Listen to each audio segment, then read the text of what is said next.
बिस्मिल्लाहिर्रहमानिर्रहीम। अस्सलाम वालेकुम नादरीन, आप यूट्यूब चैनल देख रहे हैं। मैं इमरान ख़ान हूँ। सबसे पहले ईरानी सदर ने अपना दौरा मुकम्मल कर लिया है। पाकिस्तान का 3 दिन का उनका दौरा था। दौरा मुकम्मल करके वो वापस ईरान चले गए हैं। जो एलामिया जारी किया गया, ये मुश्तरका एलामिया होता है। किसी भी अहम दौरे के बाद दोनों मुल्कों की जानिब से मुश्तरका एलामिया होता है। ये जो एलामिया जारी किया गया है, इसमें जो अहम चीज़ें हैं मैं आपके साथ शेयर कर देता हूँ, और जो मिसिंग है वो भी मैं आपको बता देता हूँ। दहशतगर्दी के मामले को जो है वो रुकावट करार दिया गया है, और ख़ित्ते की तरक्की में एक मामला तो ये है, और दहशतगर्दी की मजम्मत की गई है। दहशतगर्दी के अलावा इलाकाई खुदमुख्तारी और सालमियत को बरकरार रखने के लिए और ख़तरात का मिलकर मुकाबला करने के लिए, सिक्योरिटी माहौल को बेहतर बनाने के लिए, फिर इक़्तिसादी तरक्की के लिए और तजारती मौक़े के लिए, इन सारी चीज़ों के ऊपर बातचीत की गई है। और मुश्तरका चैलेंजेस पर मुज़ाकरात किए जाएँ, ये भी बात की गई है। सफारतकारी के लिए जो तनाज़ात हैं उनका पुरअमन हल निकाला जाए। मसला कश्मीर पर बात की गई, मसला फ़लस्तीन के ऊपर बात की गई, इसराइली मज़ालिम जो हैं उनकी मजम्मत की गई, और जो तबाही हुई गज़ा में उसके ऊपर मजम्मत की गई। यानी ये वो सारी चीज़ें हैं जो पाकिस्तान और ईरान के बीच में जो बातचीत हुई उसका एक मुश्तरका एलामिया है। अब मामला ये है कि इसमें ईरान पाकिस्तान गैस पाइपलाइन जो सबसे अहम मंसूबा है दोनों मुल्कों के बीच में, वो बदस्तूर मिसिंग है। मैंने आपको पहले भी कहा था, और ये एक हिकमत अमली भी हो सकती है, लेकिन ये एक कमज़ोरी भी हो सकती है, क्योंकि अमेरिका नहीं चाहता कि पाकिस्तान ईरान से सस्ती गैस हासिल करे, जिस तरह कि अमेरिका नहीं चाहता कि पाकिस्तान रूस से सस्ता तेल हासिल करे, या कोई भी मुल्क। यूरोप को वो मना नहीं करते, यूरोप रशिया से अपनी ज़रूरत की चीज़ें लेता है। इंडिया जो है वो रशिया से अपना ज़रूरत का तेल लेता है, लेकिन पाकिस्तान को वो नहीं लेने देते। ईरान जो है वो भी पाकिस्तान को सस्ती गैस देना चाहता है, पाकिस्तान लेना भी चाहता है, लेकिन अमेरिका इस पर धमकियाँ देता है। तो पाकिस्तान ने या तो हिकमत अमली के तहत या फिर कमज़ोरी दिखाते हुए जो मुश्तरका एलामिया है उसके अंदर गैस पाइपलाइन का तस्करा नहीं किया। अब आ रहे इस बात पे कि अमेरिका ने इस पर क्या कहा। अमेरिका ने एक बार फिर ईरान के साथ तजारत करने वाले ममालिक को ख़बरदार किया है। अमरीकी महकमा ख़ारजा की जानिब से प्रेस रिलीज़ के मुताबिक जो जारी की उन्होंने, वाशिंगटन में प्रेस ब्रीफिंग के दौरान नायब तर्जुमान महकमा ख़ारजा उन्होंने एक सहाफ़ी के सवाल के जवाब में उन्होंने कहा, सहाफ़ी ने ये पूछा कि ईरानी सदर पाकिस्तान के दौरे पर हैं, और उनके दौरे से पाकिस्तान और ईरान ने 8 मफाहमती याददाश्तों पर दस्तखत किए हैं, और 2 तरफ़ा तिजारत को $10 अरब तक ले जाने पर भी इत्तफ़ाक़ किया है। क्या अमरीका इन मुआहदों को देखता है, किस नज़र से देखता है? तो इस पर जो जवाब आया वो ये है कि ईरान से तजारत करने वालों पर मुमकिना पाबंदियाँ लग सकती हैं। तमाम ममालिक को पाबंदियों के मुमकिना ख़तरे से आगाह रहने का मशवरा देते हैं। ताहम पाकिस्तान ख़ारजा पॉलिसी के तहत ईरान के साथ मामला देख सकता है। अब देखना यह है कि पाकिस्तान इसका जवाब क्या देता है, और पाकिस्तानी जो महकमा ख़ारजा है वो इसके ऊपर कोई रिस्पॉन्ड करता भी है या नहीं करता। वो पाकिस्तान की एक इंडिपेंडेंट ख़ारजा पॉलिसी है। हम तजारत करते हैं दुनिया के साथ तो अपने फ़ायदे के लिए करते हैं, नहीं करते तो अपने फ़ायदे के लिए नहीं करते। अब इमरान खान साहब का यही मौक़िफ़ था ना कि रशिया से तेल लेकर आना है, ईरान से गैस लेकर आनी है। तो मौजूदा हुकूमत ने इन दोनों चीज़ों के ऊपर अभी तक कोई काम नहीं किया। बहरहाल फिर भी ईरानी सदर का जो पाकिस्तान में दौरा है ये खुश आइंद है, और ये ताल्लुकात जो दोस्ताना है वो रहने चाहिए, और ताल्लुकात आगे बढ़ने चाहिए मुसलमान मुल्कों के साथ, ख़ास तौर पर पाकिस्तान के।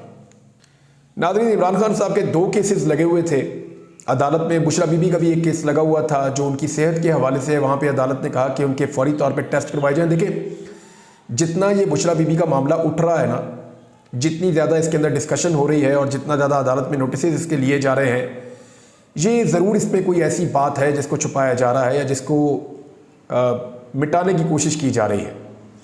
क्योंकि लगातार पाकिस्तान तहरीक इंसाफ और उनके लोग ये दावा कर रहे हैं कि बुशरा बीबी को जहर दिया गया है और उनकी हालत लगातार ख़राब है, और जो टेस्ट वो कह रहे हैं करवाए जाने चाहिए वो टेस्ट नहीं हो रहे। अब देखना ये है कि इतना अरसा गुजरने के बाद जब ये टेस्ट होंगे तो उनके नताइज क्या आते हैं या उनके रिज़ल्ट क्या आते हैं।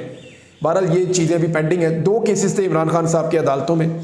एक केस है 190 मिलियन पाउंड, जो एक अलकादर यूनिवर्सिटी वाला केस बना हुआ है। आज थोड़ी सी चीज़ें इसके बारे में मैं आपको बताता हूँ। ये भी केस जो है वो कोई अहमियत नहीं रखता, इसकी कोई वक़्त नहीं है। और दूसरा जो मुकदमा है वो इद्दत वाला है। ये दोनों मुकदमात के अंदर हुकूमत ने आज एक जैसा रवैया रखा। जो सरकारी वकला ने आज दाव खेला है वो मैं आपके सामने रखता हूँ। इमरान खान को अंदर रखना मकसद है ना मैक्सिमम टाइम तक, या कम से कम उस वक्त तक जब तक कि इमरान खान को किसी डील के ऊपर मजबूर ना किया जा सके। देखिए, इमरान खान के बाहर आने के रास्ते जो हैं वो बड़े सादे हैं। नंबर एक, या तो अदलिया उनको इंसाफ दे, कानून के मुताबिक उनकी ज़मानतें हों, वो बाहर आए और प्रैक्टिकली अपनी सियासत के अंदर हिस्सा लें। एक तो तरीका ये है। ये तरीका पाकिस्तान के स्टेटस को या स्टेटस को की जो ताकतें हैं उनको सूट नहीं करता। उसकी वजह यह है कि अगर इमरान खान साहब ऐसे बाहर आते हैं तो फिर ये मुल्क की सियासत पूरी तरह उनके कंट्रोल में आ जाएगी, और अगर सियासत इमरान खान के कंट्रोल में होगी तो वो क्या करेंगे इसका आप सबको आइडिया है। तो जो ताकतवर हल्के हैं या स्टेटस को की पावर्स हैं या मौजूदा हुकूमत है, वो किसी सूरत भी इमरान खान को अदालती फैसलों के नतीजे में बाहर आने नहीं देना चाहते। इसीलिए एक के बाद एक मुकदमा, एक के बाद एक मुकदमा, एक में ज़मानत हो जाएगी, दूसरे में गिरफ्तारी डाल देंगे, फिर तीसरे में डाल देंगे, फिर कोई नया मुकदमा भी बनाया जा सकता है। तो कुछ भी किया जा सकता है इमरान खान को जेल के अंदर रखने के लिए। या तो अदलिया बड़ी सख्ती के साथ इंसाफ दे और इस सारे मामले को देखे इंसानी हकूक़ के तनाज़ुर में, पाकिस्तान के मफाद में, तो फिर तो इमरान खान साहब बाहर आ सकते हैं। दूसरी जो एक ऑप्शन है वो ये है कि इमरान खान साहब कोई डील कर ले, पाकिस्तान तहरीक इंसाफ डील कर ले और इमरान खान साहब उस डील के नतीजे में बाहर आ जाएं। ये भी एक ऑप्शन हो सकती है, लेकिन इस ऑप्शन पे फ़िलहाल तो इमरान खान साहब नहीं मान रहे। और इमरान खान साहब के अपना ये कहना है कि अगर कोई वक्त था बातचीत करने का तो वो वक्त था जब पाकिस्तान के अवाम ने इमरान खान को बहुत बड़े पैमाने पर वोट देकर 180 से ज़्यादा कौमी असम्बली की सीटें जितवा दी थी, जब इमरान खान साहब 2/3 अक्सरियत लेकर जीत गए थे। वो वक्त था इमरान खान के साथ बात करने का। जनाब, आपको लोगों ने वोट डाल दिया है, पब्लिक ने आपके ऊपर भरोसा कर लिया है, हमें आपके साथ बैठना पड़ा है, आइए बैठकर मुल्क संभाल लेते हैं। अब अगर इमरान खान के साथ कोई डील करने जाएगा तो क्या करेगा? इमरान खान साहब तो अपनी हुकूमत मांगेंगे, इमरान खान साहब अपना मैंडेट वापस मांगेंगे। वो आदमी जिसने 4 सीटों पे मुसीबत डाल दी थी, वो आदमी लगभग 80-90 सीटों के ऊपर क्या करेगा इसका आप सबको आइडिया है। आप सब अच्छी तरह जानते हैं कि 4 सीटों के ऊपर या 35 पंचर के ऊपर, फिर 4 हल्के खुलवा भी लिए थे, 35 पंचर के ऊपर इमरान खान साहब ने जो किया था, इस दफा तो उससे 3 गुना इमरान खान साहब के साथ धांधली हुई है। 2 सूबों की उनसे हुकूमत छीन ली गई है। ना बलूचिस्तान में उनकी हुकूमत बनने दी गई, ना पंजाब में उनकी हुकूमत बनने दी गई, जहां उनकी हुकूमतें बन रही थी बड़े आराम से। तो ऐसी सूरत में क्या इमरान खान आराम से अपने घर बैठ जाएंगे? तो इसका साफ जवाब है कि ये तो मुमकिन दिखाई नहीं देता। इसमें हामिद खान साहब का एक स्टेटमेंट है, लेकिन पहले मैं आपको ये बता दूं कि जो अलकादर यूनिवर्सिटी वाला केस है उसकी जो समाअत हुई वो 29 अप्रैल तक इसलिए मुलतवी हो गई कि वहाँ पे सरकारी वकील नहीं आए। जो पाकिस्तान तहरीक इंसाफ है उन्होंने तो बात की है, लतीफ़ खोसा साहब वकील हैं इमरान खान साहब के, उन्होंने साफ बताया कि जनाब ये तो एक मामला ऐसा है कि जिसमें इमरान खान और बुशरा बीबी के अकाउंट में 1 रुपया 1 धेला नहीं आया। ये जो ज़मीन है ये मलिक रियाज ने डोनेट की थी यूनिवर्सिटी बनाने के लिए, और वो ज़मीन एक ट्रस्ट के नाम के ऊपर है इस वक्त, क्योंकि पहले वो ट्रस्ट मौजूद नहीं था। तो कुछ देर के लिए वो ज़मीन जुल्फ़ी बुखारी के नाम पे जाती है, और साथ ही उनके नाम से जैसे ही वो ट्रस्ट बनता है वो जुल्फ़ी बुखारी के नाम से चली जाती है ट्रस्ट के नाम के ऊपर। 1 इंच भी जुल्फ़ी बुखारी ने अपने पास नहीं रखी। फिर जो पैसा है जो इसके अंदर इस्तेमाल किया गया, ये कभी भी किसी अकाउंट से निकला ही नहीं। सॉरी नाज़रीन, लोड शेडिंग हो गई, उसकी वजह से जो है वो अब ज़रा थोड़ा सा बाकी भी लोग आपको ऐसा देखना पड़ेगा, लेकिन थोड़ी सी जो नेचुरल लाइट है उसमें हम कोशिश करते हैं बात मुकम्मल करने की। फिर ये जो पैसा है जो इसके अंदर इस्तेमाल किया गया है ये किसी भी प्राइवेट अकाउंट में गया ही नहीं है, सरकारी अकाउंट्स के अंदर रहा है। तो ये करप्शन का कोई केस बनता ही नहीं। जहाँ पे सरकारी वकील नहीं आए, और ये एक ऐसा मामला है जिसमें इमरान खान साहब को जो है वो बाहर निकाला जाना था और ज़मानत का मामला है, लेकिन फिर सरकारी वकील के ना आने पर आगाह किया गया, जिस पर अदालत ने बाद में ये केस 29 अप्रैल तक मुलतवी कर दिया, इसकी समाअत को मुलतवी कर दिया। तो नाज़रीन, दूसरा जो इद्दत में निकाह वाला केस है, वहाँ पे भी ऐसे ही वकील साहब जो पहले भी अक्सर पेश नहीं होते वो दोबारा आज पेश नहीं हुए, और उन्होंने एक दफ़ा फिर डेट लेने की कोशिश की, वहाँ पे उनको भी डेट मिल गई और 30 तारीख तक वो मामला भी मुलतवी हो गया। यानी इमरान खान साहब के जो 2 मुकदमात हैं, जो अहम मुकदमात हैं, वो दोनों 29 और 30 अप्रैल तक चले गए हैं। यानी ये तो तकरीबन तय है, और इस पर तो एक स्टेटमेंट जो है वो हामिद खान साहब ने दिया भी हुआ है, और बड़ा क्लियरली वो ये कह रहे हैं कि इमरान खान का जेल से बाहर आना डील के तहत ही हो सकता है। डील करके बाहर आने से इमरान खान साहब जो बानी PTI हैं उनको सियासी नुकसान होगा, ये हामिद खान साहब ने कहा है। देखें, वो एक वकील है, तगड़े वकील हैं, उन्हें रूल ऑफ लॉ पे यकीन रखना चाहिए और कोशिश करनी चाहिए कि Imran Khan rule of law के तहत या अदलिया के अंदर अपने केसेस को लड़कर भी बाहर आ सकते हैं, लेकिन क्योंकि वो रोज़ाना अदालतों में जाते हैं, जजेस को भी जानते हैं, जजेस से उनके ताल्लुकात भी हैं, वो सारे सिस्टम को समझते हैं, तो उनका ये मानना है कि बगैर डील के इस वक्त इमरान खान साहब का बाहर आना मुमकिन नहीं है। एक रास्ता और है जिसको पाकिस्तान तहरीक इंसाफ के लोग बार बार बताते हैं, वो ये कहते हैं कि भरपूर तहरीक चलाई जाए, एक तगड़ी तहरीक चलाई जाए और उसमें इमरान खान साहब को बाहर निकालने के लिए जिद्दोजहद की जाए। जो इस हुकूमत की कारकर्दगी है नाज़रीन, अगर आप उसको देखें तो आइडिया हो जाता है कि तहरीक थोड़े अरसे में बनती हुई दिखाई दे रही है। हुकूमत अपने अहदाफ मुकम्मल करने में नाकाम है, यानी किसी जगह के ऊपर भी उनकी कारकर्दगी बेहतर नहीं है। मिसाल के तौर पे ये एक और ख़बर है कि जो कर्ज हासिल करना था इन्होंने बैरूनी तौर पर हुकूमत ने बाहर से, उसका जो एक तखमीना था, उसका जो एक अंदाज़ा और एक टारगेट था, वो भी हुकूमत पूरा नहीं कर पाई। यानी 18 अरब अमरीकी डॉलर्स का इनका तखमीना था कि इनको हासिल करना है, उसका आधा तकरीबन ये हासिल कर पाए हैं जो रवा माली साल है उसके पहले 9 महीनों में, और ये पैसा बनता है 9.7 अरब डॉलर्स। अब ये हुआ क्यों है? क्योंकि जो आलमी क्रेडिट रेटिंग एजेंसियाँ हैं ना, वो तय करती हैं कि इस मुल्क की सूरत हाल क्या है, इसको कर्ज देना है या नहीं देना। तो जो आलमी क्रेडिट रेटिंग एजेंसियाँ हैं वो ये बता रही हैं कि हमारी क्रेडिट रेटिंग बेहतर नहीं है, यानी पाकिस्तान को अगर पैसा देंगे तो पैसा फंस जाने के इम्कानात ज़्यादा हैं, ये मुल्क पैसा वापस करने की कैपेसिटी नहीं रखता, ये उनको लगता है। तो फिर जो कर्ज देने वाले हैं वो कर्ज देते हुए भी हिचकिचाते हैं, इस वजह से पाकिस्तान को कर्जा भी नहीं मिल रहा, जबकि पाकिस्तान को सालाना 25 अरब डॉलर्स अमरीकी जो हैं वो वापस करने हैं कर्जे की मद में। अब इसमें वज़ीर ख़जाना जो है पाकिस्तान के, उन्होंने एक स्टेटमेंट दिया कि अवाम को टैक्स देना होगा, यानी जब बोझ डालते हैं अवाम के ऊपर डाल देते हैं, जब स्टेटमेंट देते हैं अवाम के खिलाफ देते हैं। अवाम का मतलब है पाकिस्तान का आम आदमी, यानी जब डाका मारना है पाकिस्तान के आम आदमी की जेब पे मारना है। ये क्यों नहीं कहते कि जो ताकतवर लोग मुल्क खा गए हैं उनसे लूट का पैसा हमने वापस लेना है? ये क्यों नहीं कहते कि हमने ताकतवर अशराफिया के प्रोटोकॉल्स वापस लेने हैं, हमने जो सरकारी बाबू हैं उनके प्रोटोकॉल्स और उनकी अयाशियाँ ख़त्म करवानी है, हमने सरकारी अखराजात को कम करना है, हमने अयाशियों को ख़त्म करना है? ये कभी नहीं कहेंगे आपको। ये जब कहेंगे आम आदमी के ऊपर बोझ डाल लो। भाई अवाम से आपने टैक्स लेना है, और कितना टैक्स लेना है, पीस के रख दिया पहले ही आपने पाकिस्तान की पब्लिक को।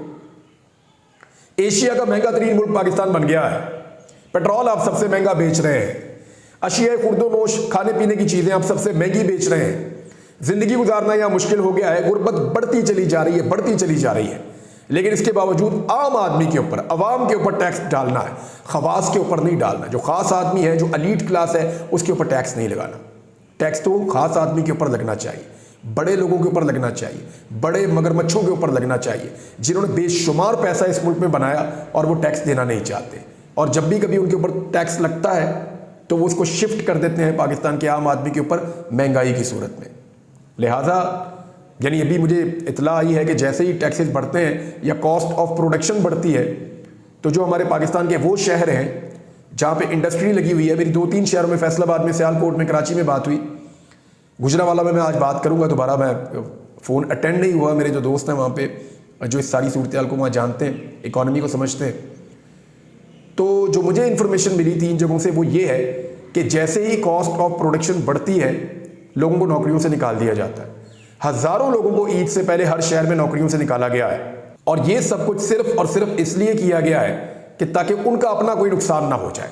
बड़े बड़े ताकतवर जो इंडस्ट्री चलाने वाले लोग हैं वो अपना नुकसान नहीं करना चाहते। बहरहाल एक तहरीक खड़ी है और उसमें वकला अपना रोल प्ले करेंगे। वकला ने उसका आगाज़ भी कर दिया है। जो मामला है सुप्रीम कोर्ट ऑफ पाकिस्तान में चल रहा है जजेस के ख़त के हवाले से, उसमें एक तो बलूचिस्तान बार जो है वो जंप इन की है, बलूचिस्तान की जानिब से जो है वकला वो सामने आए हैं और उनका जो स्टेटमेंट है वो अदलिया में मुबैना मुदाखलत के मामले पर बलूचिस्तान बार कौंसिल और बलूचिस्तान हाई कोर्ट ने भी सुप्रीम कोर्ट में दरखास्तें दायर कर दी हैं। बलूचिस्तान की वकला तंजीमों ने अपनी दरखास्तों में सुप्रीम कोर्ट से फुल कोर्ट तश्कील देने की इस्तदा करते हुए कहा है कि मुस्तकबिल में ऐसे वाक़यात की रोकथाम के लिए गाइडलाइंस जारी की जाए। और इसके बाद दीगर उन्होंने बातचीत की और वो कह रहे हैं हम पूरी ताकत के साथ खड़े हैं अदलिया के साथ और उन जजेस के मौक़िफ़ की हमायत करते हैं जिन जजेस ने यह कहा कि उनके ऊपर दबाव डाला जा रहा है। दूसरी जानिब जो है वो अदलिया की आज़ादी के लिए लाहौर हाई कोर्ट बार का ऑल पाकिस्तान वकला कन्वेंशन का ऐलान। वकला कन्वेंशन 27 अप्रैल को लाहौर हाई कोर्ट बार में होगा। यानी लाहौर हाई कोर्ट के जो बार के वकला हैं वो भी खड़े हो गए हैं बड़ी ताकत के साथ, और वो भी ये कह रहे हैं कि हम अदलिया की आज़ादी के लिए और दबाव से निकालने के लिए जजेस को अपना रोल प्ले करेंगे। शुएब शाहीन साहब ने एक स्टेटमेंट दिया है और उनका स्टेटमेंट ये है कि एस्टेब्लिशमेंट सियासत कर रही है और भारतीय एजेंट आते हैं और हमारे शहरी कत्ल करके चले जाते हैं। एक बड़ा अफसोसनाक स्टेटमेंट जो है वो आज सुप्रीम कोर्ट ऑफ पाकिस्तान में, क्योंकि हेयरिंग हो रही थी, हफीजुल्लाह न्याजी साहब आए अदालत में, जब बेंच उठने वाला था तो उन्होंने अदालत के सामने हाथ जोड़ दिए। हफीजुल्लाह न्याजी साहब को आप सब जानते हैं, वो एक्चुअली इमरान खान साहब के रिश्तेदार भी हैं और इमरान खान साहब पर ही तनकीद करते हैं। उनके बेटे हसन न्याजी मैं बड़ी अच्छी तरह जानता हूँ हसन को, वैसे वो बहुत अच्छा इंसान है और वो कैद में है, मिलिट्री कस्टडी में है और गुज़िश्ता चंद दिनों से उसके बारे में कुछ पता नहीं है, ये उसकी फैमिली का ये कहना है। और इस पे जो हसन न्याजी साहब के वालिद हैं उन्होंने स्टेटमेंट दिया हफीजुल्लाह न्याजी साहब ने कि मेरा बेटा हसन न्याजी लापता है, जो मुझ पर बीत रही है वो किसी पर नहीं बीत रही, मेरी उससे मुलाकात नहीं हो रही, मुझे रात को नींद नहीं आती, मेरे बेटे से मेरी मुलाकात नहीं करवाई जा रही। साथ ही उन्होंने एक और खदशे का इजहार किया जो सुनने में भी बहुत बुरा लगता है, और उन्होंने ये कहा कि अगर उनके बेटे को कत्ल कर दिया गया है तो वो भी बता दिया जाए। ये बड़ा अफसोसनाक है कि एक बाप को इस लेवल तक आना पड़ रहा है। अल्लाह ताला पाकिस्तानियों के हाल पर रहम करे और किसी भी बाप को ऐसी सूरत हाल का सामना ना करना पड़े। मैं इसको समझ सकता हूँ कि उस पर इस वक्त उन पर क्या बीत रही है। कम से कम कुछ दिनों पहले तक उनको ये तो पता था कि उनका बेटा कहाँ है, अब एक हफ्ते से उनको ये नहीं पता कि उनका बेटा कहाँ है, तो इसकी तकलीफ़ बहुत होती है। मेरे घर वालों ने 142 दिन तक ये तकलीफ़ बर्दाश्त की है कि उनको 142 दिन तक नहीं पता था कि उनका बेटा कहाँ है। ये बहुत बड़ी तकलीफ़ होती है। तो नाज़रीन, ये जो मामला है सिविलियंस का फ़ौजी अदालतों में ट्रायल का, ये सुप्रीम कोर्ट ऑफ पाकिस्तान में है। वहाँ पे हफीजुल्लाह न्याजी साहब ने ये बातचीत की है और इस सारे मामले को 6 रुकनी जजेस का एक बेंच सुन रहा था जस्टिस अमीनुद्दीन खान साहब की सरबराही में। अब ये मामला जो है वो भिजवा दिया गया है दोबारा कमेटी को और प्रैक्टिस एंड प्रोसीजर कमेटी को भिजवाया गया है और इसके ऊपर लार्जर बेंच बनाया जाएगा जिसमें कम से कम 9 जजेस शामिल किए जाएंगे। ये अब बातें सुनने में आ रही हैं, देखते हैं कि अब क्या होता है। लेकिन ये मामला अब चंद दिनों के लिए आगे चला गया है, देखते हैं कि इसका फैसला क्या होता है कि सिविलियंस के ट्रायल फ़ौजी अदालतों में होने चाहिए या नहीं होने चाहिए। इस मामले पर सारी नज़रें सुप्रीम कोर्ट की तरफ हैं। बहुत सारी खबरें और नाज़रीन, लेकिन काफ़ी लंबा वक्त हो गया, बाकी बातें करते हैं अगले वीलॉग में। अब तक के लिए इतनी, अपना ख्याल रखिएगा, अपने इस चैनल का भी। अल्लाह हाफ़िज़।